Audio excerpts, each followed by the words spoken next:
16 जनवरी 2025। मीठे बच्चे, याद का चार्ट रखो। जितना जितना याद में रहने की आदत पड़ती जाएगी, उतना पाप कटते जाएंगे। कर्मातीत अवस्था समीप आती जाएगी। प्रश्न: चार्ट ठीक है व नहीं, इसकी परख किन 4 बातों से की जाती है? उत्तर: 1 आसामी, दूसरा चलन, तीसरा सर्विस और चौथा खुशी।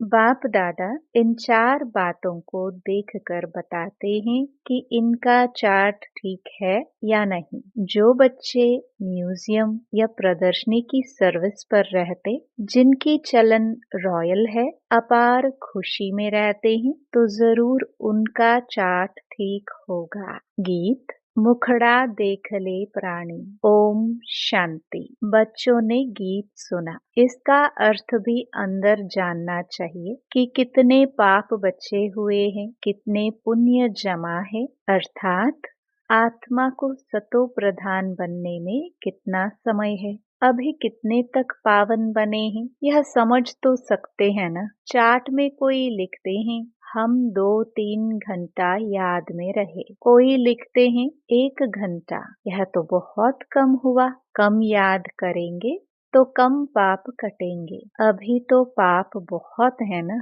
जो कटे नहीं है। आत्मा को ही प्राणी कहा जाता है। तो अब बाप कहते हैं, हे आत्मा, अपने से पूछो इस हिसाब से कितने पाप कटे होंगे। चार्ट से मालूम पड़ता है हम कितना पुण्य आत्मा बने हैं। यह तो बाप ने समझाया है। कर्मातीत अवस्था अंत में होगी। याद करते करते आदत पड़ जाएगी तो फिर ज्यादा पाप कटने लगेंगे। अपनी जांच करनी है, हम कितना बाप की याद में रहते हैं। इसमें गप मारने की बात नहीं, यह तो अपनी जांच करनी होती है। बाबा को अपना चार्ट लिख कर देंगे तो बाबा झट बताएंगे कि यह चार्ट ठीक है व नहीं। आसामी, चलन, सर्विस और खुशी को देख बाबा झट समझ जाते हैं कि इनका चार्ट कैसा है। घड़ी घड़ी याद किनको रहती होगी? जो म्यूजियम अथवा प्रदर्शनी की सर्विस में रहते हैं। म्यूजियम में तो सारा दिन आना जाना रहता है। दिल्ली में तो बहुत आते रहेंगे।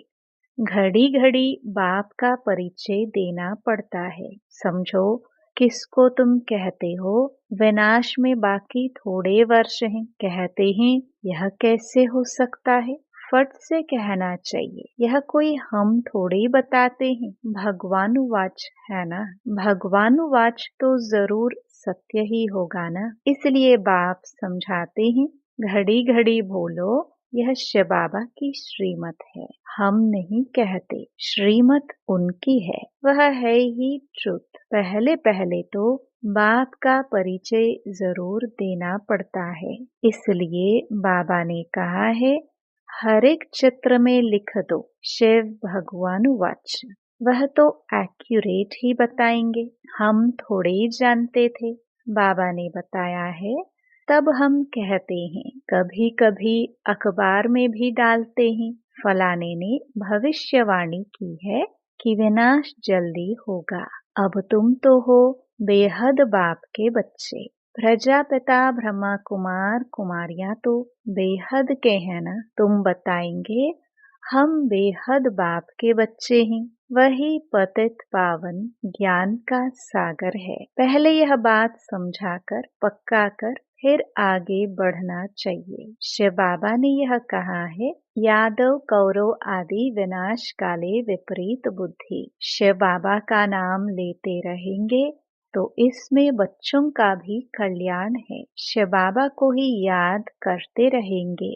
बाप ने जो तुमको समझाया है वह तुम फिर औरों को समझाते रहो तो सर्विस करने वालों का चार्ट अच्छा रहता होगा। सारे दिन में 8 घंटा सर्विस में बिजी रहते हैं, करके 1 घंटा रेस्ट लेते होंगे। फिर भी 7 घंटे तो सर्विस में रहते हैं ना। तो समझना चाहिए उनके विक्रम बहुत विनाश होते होंगे। बहुतों को घड़ी घड़ी बाप का परिचय देते हैं, तो जरूर ऐसे सर्विसेबल बच्चे बाप को भी प्रिय लगेंगे। बाप देखते हैं यह तो बहुतों का कल्याण करते हैं, रात दिन इनको यही चिंतन है, हमको बहुतों का कल्याण करना है। बहुतों का कल्याण करना गोया अपना करते हैं। स्कॉलरशिप भी उनको मिलेगी जो बहुतों का कल्याण करते हैं। बच्चों को तो यही धंधा है, टीचर बन बहुतों को रास्ता बताना है। पहले तो यह नॉलेज पूरी धारण करनी पड़े। कोई का कल्याण नहीं करते तो समझा जाता है इनकी तकदीर में नहीं है। बच्चे कहते हैं, बाबा हमको नौकरी से छुड़ाओ, हम इस सर्विस में लग जाए। बाबा भी देखेंगे बरोबर यह सर्विस के लायक हैं, बंधन मुक्त भी हैं, तब कहेंगे भल 500 1000 कमाने से तो इस सर्विस में लग बहुतों का कल्याण करो। अगर बंधन मुक्त है तो सो भी बाबा सर्विसेबल देखेंगे तो राय देंगे। सर्विसेबल बच्चों को तो जहाँ तहाँ बुलाते रहते हैं। स्कूल में स्टूडेंट पढ़ते हैं ना, यह भी पढ़ाई है, यह कोई कॉमन मत नहीं है। सत माना ही सच बोलने वाला।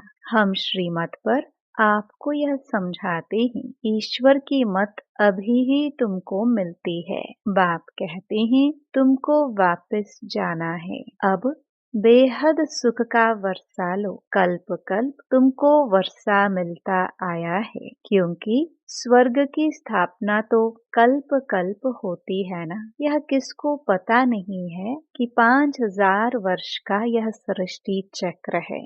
मनुष्य तो बिल्कुल ही घोर अंधियारे में है, तुम अभी घोर रोशनी में हो। स्वर्ग की स्थापना तो बाप ही करेंगे, यह तो गायन है। भंबोर को आग लग गई तो भी अज्ञान नींद में सोए रहे। तुम बच्चे जानते हो बेहद का बाप ज्ञान का सागर है।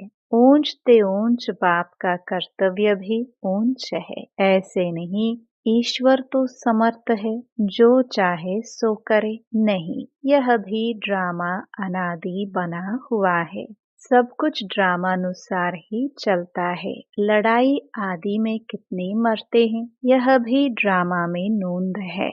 इसमें भगवान क्या कर सकते हैं? अर्थक्वेक आदि होती हैं तो कितने रड़ियां मारते हैं। हे भगवान, परंतु भगवान क्या कर सकते हैं?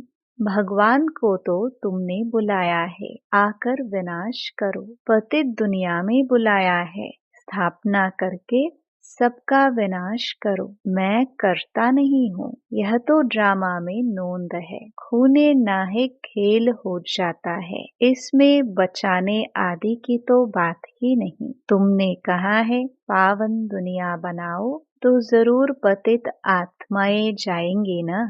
कोई तो बिल्कुल समझते नहीं है, श्रीमत का अर्थ भी नहीं समझते हैं। भगवान क्या है कुछ नहीं समझते। कोई बच्चा ठीक पढ़ता नहीं है तो माँ बाप कहते तुम तो पत्थर बुद्धि हो। सतयुग में तो ऐसे नहीं कहते, कलयुग में है ही पत्थर बुद्धि।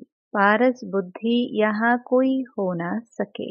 आजकल तो देखो मनुष्य क्या क्या करते रहते हैं, एक हाथ निकाल दूसरी डाल देते हैं। अच्छा, इतनी मेहनत कर यह किया, परंतु इससे फायदा क्या? करके थोड़े दिन और जीता रहेगा। बहुत रिद्धि सिद्धि सीख कर आते हैं, फायदा तो कुछ भी नहीं। भगवान को याद ही इसलिए करते हैं हमको आकर पावन दुनिया का मालिक बनाओ। हम पतित दुनिया में रह बहुत दुखी हुए हैं। सतयुग में तो कोई बीमारी आदि दुख की बात होती नहीं।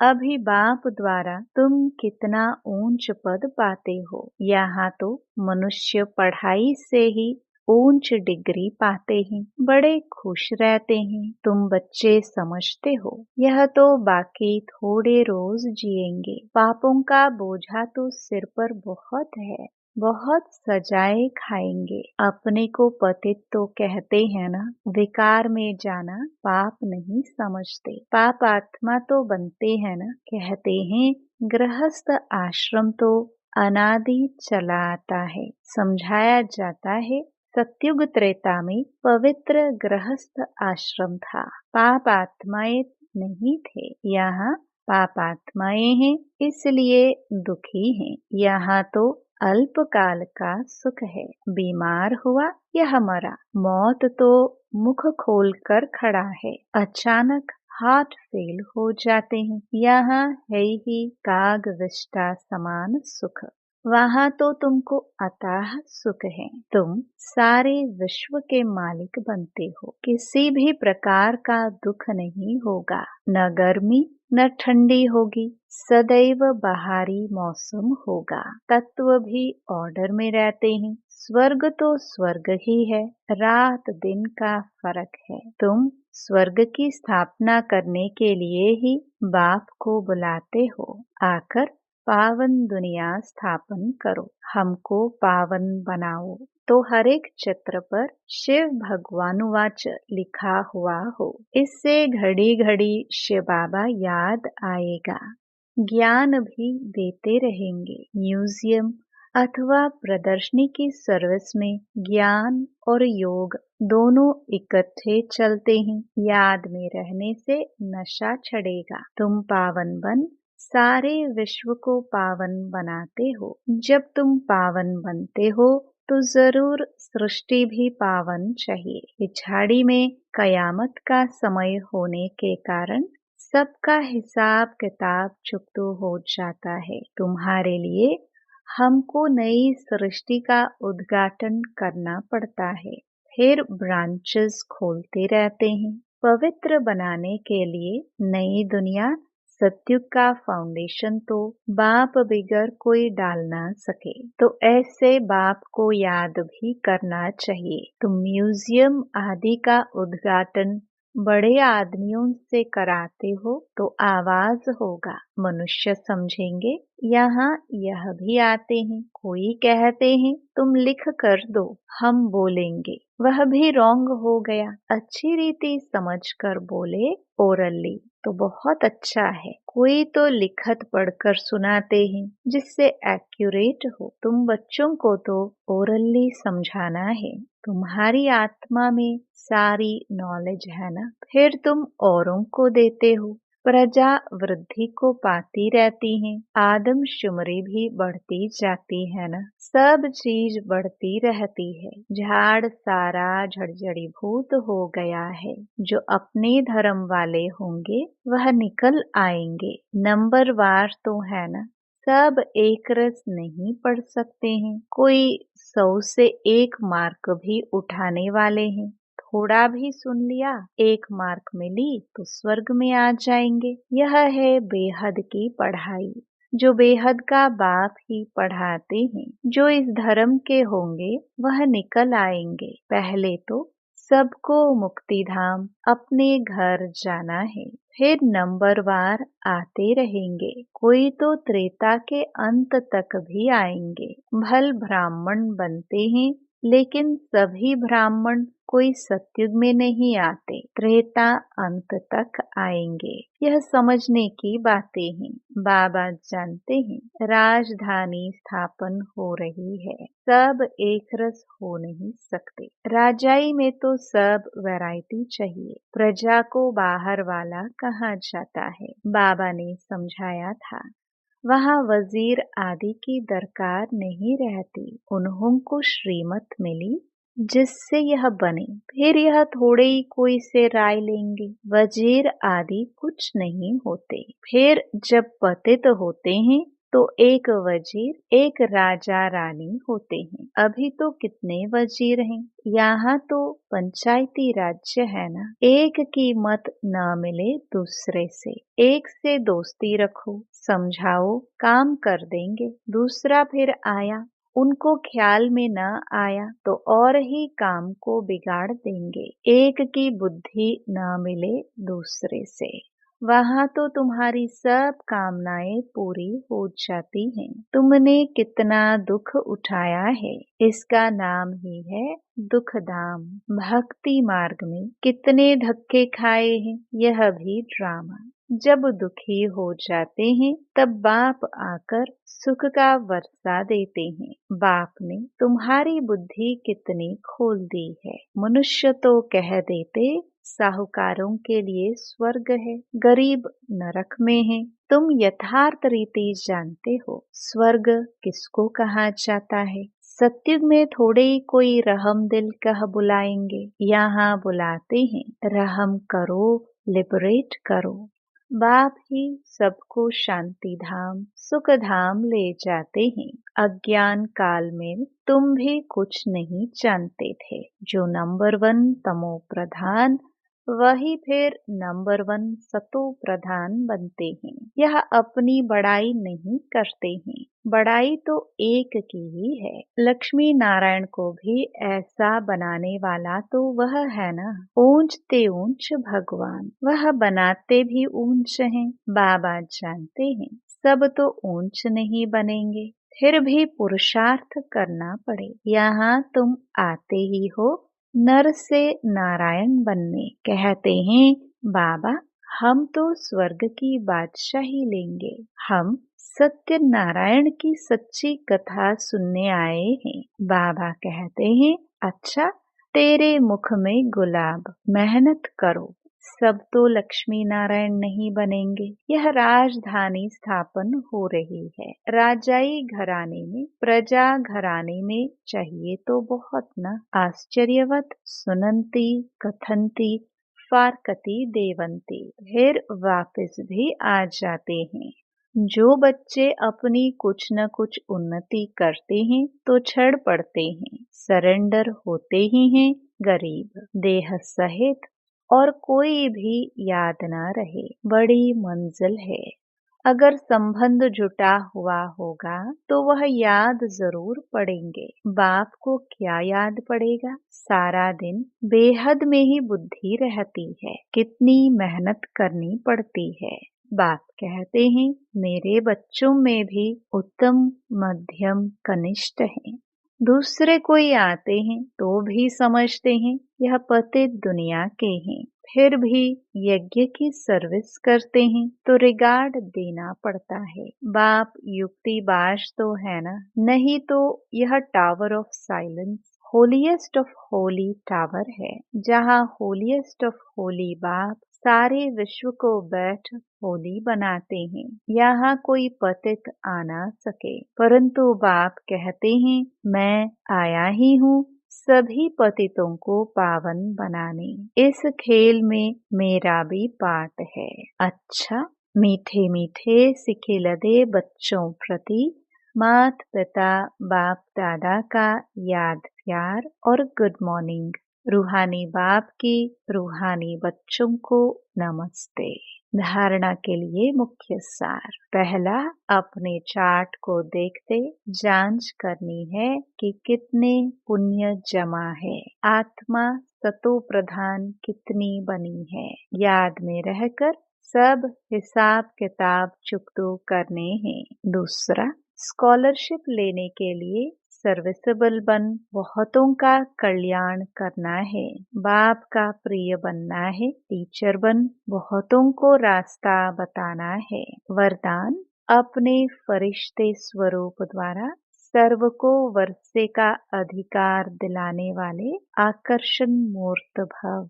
फरिश्ते स्वरूप की ऐसी चमकीली ड्रेस धारण करो जो दूर दूर तक आत्माओं को अपनी तरफ आकर्षित करे और सर्व को भिखारीपन से छुड़ाए, वर्षे का अधिकारी बना दे। इसके लिए ज्ञान मूर्त, याद मूर्त और सर्व दिव्य गुण मूर्त बन उड़ती कला में स्थित रहने का अभ्यास बढ़ाते चलो। आपकी उड़ती कला ही सर्व को चलते फिरते फरिश्ता सो देवता स्वरूप का साक्षात्कार कराएगी। यही विधाता वरदातापन की स्टेज है। स्लोगन: औरों के मन के भावों को जानने के लिए सदा मन मनाभव की स्थिति में स्थित रहो। अपनी शक्तिशाली मनसा द्वारा प्रकाश देने की सेवा करो। मनसा शक्ति का दर्पण है